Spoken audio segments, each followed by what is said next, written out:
Jeff, Jeff, Jeff. Jeff, Jeff, Jeff, Jeff. Jeff, Jeff.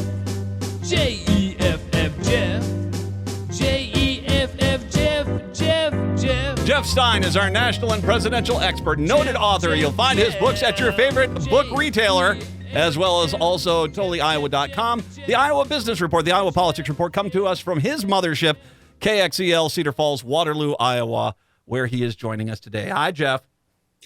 Matthew, how are you? I'm okay. How are you? We're going to have coffee chat. Great. I'm trying to. It has been the kind of day where I'm just here to have a nice, calm conversation with my rational friend, Matt, not getting excited about things in the world. Okay. Well, getting away from the pressures of work and the idiots that you'd like to choke the living something out of. It's all fine. Sure. All good here. Sure. We'll do that. Sure, yeah. Jeff. Speaking of, I'm probably the biggest idiot you're going to meet all day. So, I mean, things are already going downhill. Oh no, you don't understand my day, but go ahead. Okay. Can I ask you something? By the way, when this is the highlight of your day. Oh, God, dear Lord. That's called Stockholm Syndrome, my friend.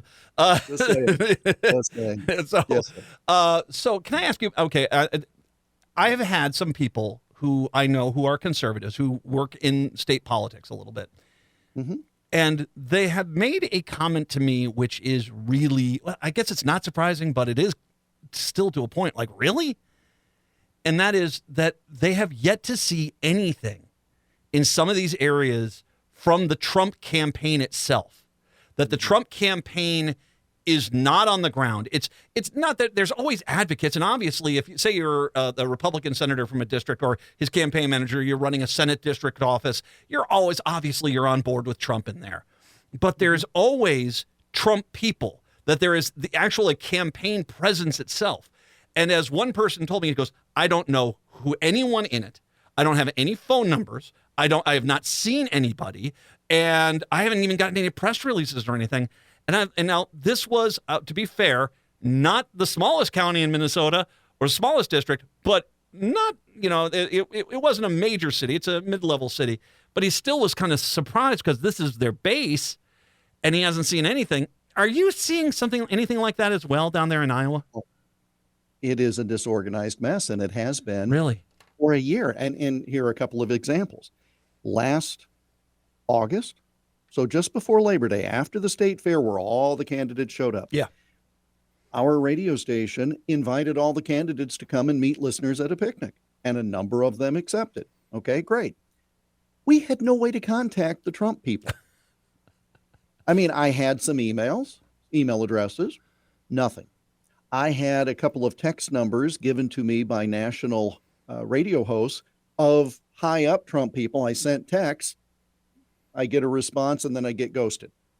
And so the day of the event, someone locally comes in and says, well, where can we set up? And I said, your people didn't respond. Yeah, they don't really have a good organization. Maybe that's the supporters. Okay. Yeah. So, Wow. But again, now that was 4 months before the Iowa caucuses, which he won by record amount. So did it matter? No, it didn't really matter, I suppose. I was told last week that the Trump Des Moines, Iowa operation, right? Where are you going to put your campaign headquarters? Biggest city in the state. Yes. State capital, something, right? They're closing their doors and moving to Omaha. And the reason is they are so confident that Iowa is in the bag. They're moving and making it Iowa/Nebraska because of that stray congressional district in Nebraska. Okay. And they want to make sure that they not only get the other congressional districts in the state, but that one, because they think that one vote may make all the difference. That's a very long way with examples of saying they're putting hopes in the middle on a few key states. And what that tells you is they've either given up in Minnesota, they're confident enough in Iowa to leave. What's that do for down ticket support, though? usually this is a top-down thing. You and I have covered elections for years. It's top-down. Whatever the top campaign is. Say it wasn't a presidential election year. Say it was a Senate year. So your senator would be kind of the point person for everyone because that's the biggest office there. Goes down to the U.S. House reps, goes down to the state senators, state House reps, governor's race might be involved in the top level decisions, but it kind of trickles down. I just don't. Have you ever heard of something coming the opposite way and succeeding? I mean, you're going to have success, I think, with some local races, but and granted, you might just be so overwhelmed in Iowa that he could just blow it off and he'll still win it. But this doesn't seem like it's a real strategy for success, and where this really seems to be able to do some damage is potential U.S. House seats. Oh, yeah, absolutely. Because, again, they're all up, right? It is more of an image than anything else. Because did they have 100 people working in Des Moines? No, of course not. But you pay the rent to keep an office with a sign in the window and somebody to stop by a couple of times a week to check the mail. That's all you needed to do. So does it mean they don't have enough horses? Mm-hmm. They don't have enough resources? I don't know. I just found that it was a very odd thing. Now, the state party is going to pick up some of the slack by saying, vote Republican, doesn't matter who it is, make sure there's an R by their name, just like the Democrats will do the same thing. Yep. But it's telling. So when you say to me, even Trump supporters in this red area of Minnesota are scratching their heads, they're not the only ones. Is Biden, to your knowledge, did Biden have a campaign headquarters in Iowa? Not to my knowledge. Not to your knowledge. All right. But keep in mind, he did not participate in the Iowa caucuses. And he's never done well here. So this is going to be an example the other way of relying on the state party to carry whatever water that they might. I mean, I don't see the state being in play, but you and I both know there are really only 6 to 8 states that are in play. Yeah. It depends. I mean, I think that we still are in the post-Dodd world. I think that there's a lot there, as we have seen. Every election has said it's going to be one thing and ends up being 7 to 8 points the other direction. And if that's the case, and you look at Florida with this constitutional amendment on there now, once again, the constitutional amendment might not pass because it needs 60%, but you could end up getting Florida going Democrat because of just the amount of people that are doing, by the coattails of that. Well, okay, they need 60%. What if they get 58? Well, the amendment fails, but that's 58%. Rick Scott's gone. Rick Scott would be gone, and Florida would go Democrat. And hell goes Methodist, or whatever that phrase. You remember that? Something like that. Yeah, I remember that. It was a representative from Iowa who said Iowa will go Democrat when hell goes Methodist, and he was an elected official whose dad was a preacher, so he probably had insight. But the other thing about Florida, did you see where Ron DeSantis is supposedly going to go out and raise money for Trump in Florida and Texas? Oh yeah, you can't put your tail between your legs fast enough for there. I mean, you really can't. Really? That surprises me. Give Pence credit. I mean, Pence is the guy that you would have thought would. Yeah, I know you tried to have me killed, but I'm okay. But even he's like, no, I'm not endorsing. No, I mean, give Pence credit. I mean, he's got a moral compass, for God's sakes. Liz Cheney's got a moral compass. But Ted Cruz, DeSantis, these guys, he can say, he can just punch them right in the crotch, and they're going to be like, give me another. Well, and Ted Cruz, it's now been some period of years, and time heals all wounds, and tough re-election battles and the need for support heals all wounds. DeSantis is the one that makes no sense to me, because what's he trying to do? Help get his Trump successor elected as vice president, whether it's Tim Scott or Marco Rubio or Doug Burgum? I mean, that kind of derails the DeSantis plans. I still think he's going to say the right things, but is his heart really in it? There you go. I think you're right there. There you are right there. And will we be able to tell? Because keep in mind, DeSantis, I think I'm going to have this right. DeSantis was in my studio on the Friday night before the Monday caucus. Okay.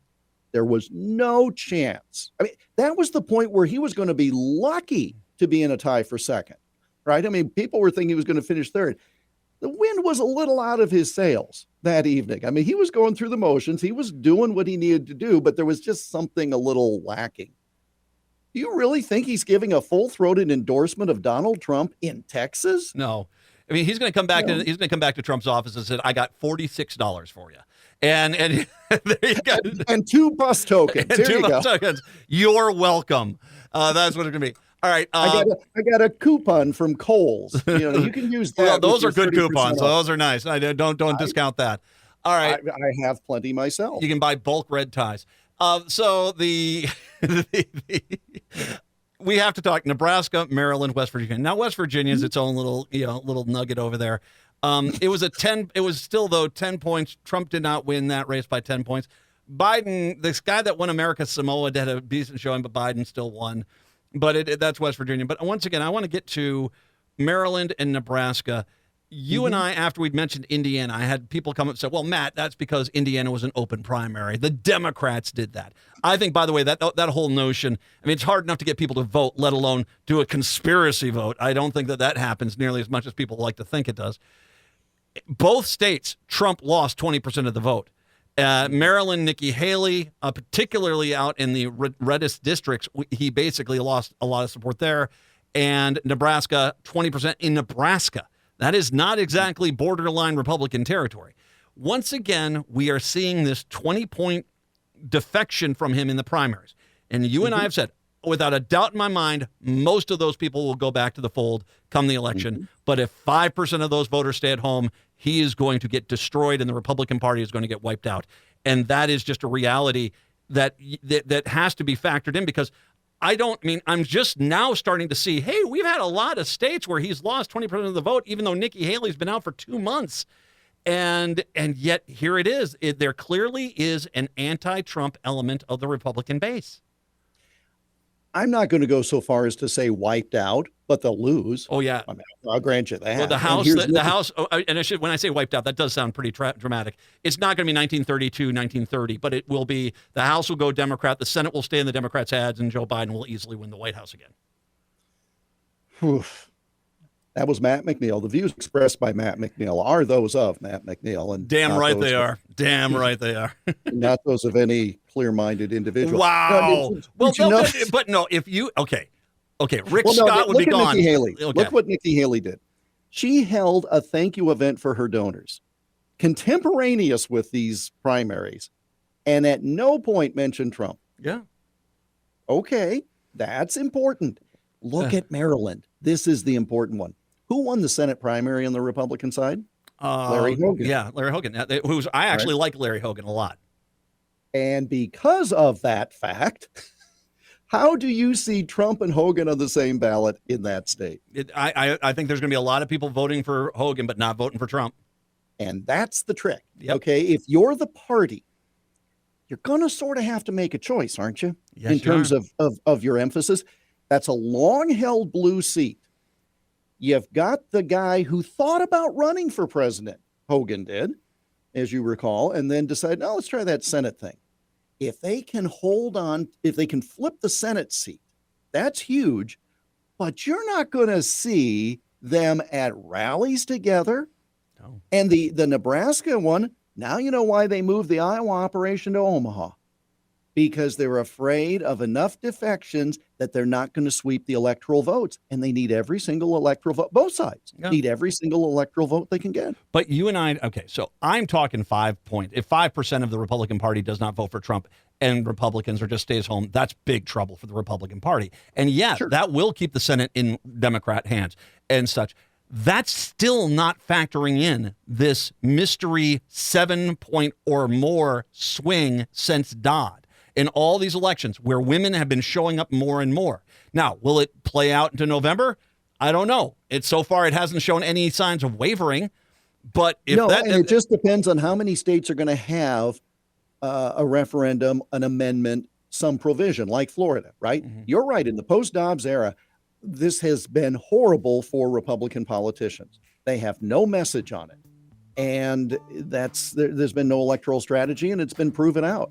Well, I do think that if these numbers start playing out, because once again, I think the crack in the base is definitely on the Republican side, and they need to do something with that. Jeff Stein joining us. When we come on back, we'll talk about Michael Cohen and that trial, how that's all going. It is the Matt McNeil Show here on your Wednesday.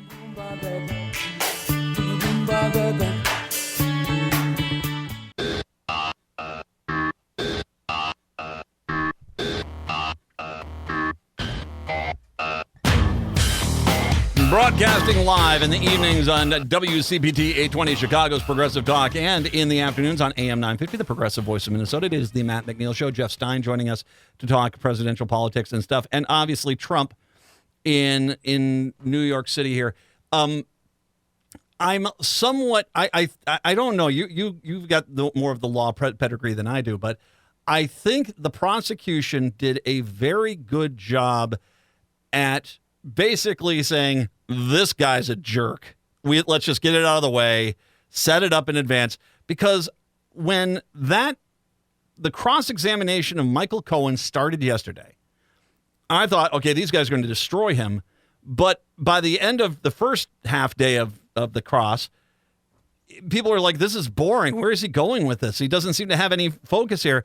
And a part of me just wonders is if by negating it, by addressing Cohen straightforward as the prosecution, it does take a lot of the wind out of the sails of the defense. I mean, you know the strategy better than I do. Is it usually work like that if you have someone who's maybe not the most desirable witness? Oh, without question. Okay. The first thing you do, let's say that I'm defending you in a criminal case, and you come across as a horrible, loathsome creature. It's easy for the audience to accept. Yeah, imagination, kids. It's a short drive. We don't need to gas up the car to get there. You go as the attorney to the jury and say, look, Matt McNeil is a loathsome creature, yes, but he's not guilty of this offense. In other words, he's bad, but he didn't do this. Mm-hmm. Okay, if you're the prosecution and your witness is a loathsome creature, you have to just roll it all out there and tell him to eat a big old piece of humble pie before he testifies, which he did, as opposed to all the TikTok videos and the T-shirt sales and everything else. And so that's what you do. You basically say, we are now going to introduce you to a scumbag, and it's the best we've got. But scumbags tend to associate with one another, and the defendant is one of them. I mean, that's the theory. As far as the cross is concerned, I don't know this, but I'm going to take a guess that what they did yesterday, knowing that today was a day off in the trial, as President Biden pointed out this morning, they threw the stuff out there about, you called me a jerk, didn't you? You did that, all of the stupid stuff, because they knew there'd be this day of break, and then tomorrow they go in on the minutia of the specifics. In other words, they didn't think they could get to it all yesterday, and they didn't want it to be interrupted. I'll be interested to see if the school ground, I know what you are, but what am I stuff is out of the way. Now they go forward and start actually getting to nuts and bolts of the case. Or they're just flat out incompetent, which has been suggested here more than once. Well, and I think Cohen, someone made this point. He said, Cohen going slow, not speaking too fast. Really, I mean, because the point of your cross is you want to tie these guys up. You want them to start saying things, and then they don't know what they're talking about. But if you go slow, it kind of deflates that ability to do that. The thought on the gag order. It's now clear, especially yesterday with Vivek Ramaswamy and Borgum and those guys, that that Trump was giving them scripts to go say. I mean, someone from his team there was handing them scripts to go say things outside. What is the line on something like that? I mean, it's clear. I mean, the media did report that those scripts were coming from Trump to these guys. He was making edits and handing them over to them, and they were walking outside. If I'm the judge, how do you look at something like that with a gag order? Well, this gag order is so unique. It went to Trump employees. In other words, campaign people. So, for example, Trump's campaign press secretary is under the gag order because she works for Trump, and they're afraid that he would tell her what to say and she would then say it. Now, having interviewed her, she'll say whatever she wants. I mean, I don't think he needed to tell her anything. But there is an additional level here. Well, they're just visitors. You know, what I thought was the gutsy move is the fact that here's Eric Trump, here's Byron Donalds, here's Laura Trump, and there's somebody else I didn't recognize. And they've got the phone, Epstein, and they're taking a video in the hallway of the courtroom saying, give money to Trump. And then they pan to the right, and there's Trump doing the thumbs up in the hallway of the courthouse. What? This was just nuts. And they post that on the socials, and I thought, whew, all right. I mean, what was interesting yesterday is they get all of these guys in blue suits with red ties, you know, the Trump uniform, and then Trump shows up in gold. Oh, God. The tie, not the suit. Because you have the gold suit that you wear at the Blue State Ball. I understand that. And especially on roller skating nights, yes. The trial is having an impact. First poll came on out now that says more than half the country feel he's guilty. 52% now saying that he's guilty. Clearly there are still people that's not any kind of bellwether towards November because we got a long way till November, but as well too, there's a lot of people who he's guilty, but I'm still voting for him. But the fact that as this goes through, I mean, I thought the prosecution, Cohen is not the best witness, but he's definitely, they built up the scaffolding around him to where all you can do is fit the Michael Cohen shaped image in there. And you see the kind of the whole thing with other people. They did it. I think they set it up well. Do you think that that's why public opinion or is kind of now moving against Trump on this? Or do you think it's just the nature of it because the trial's in the headlines?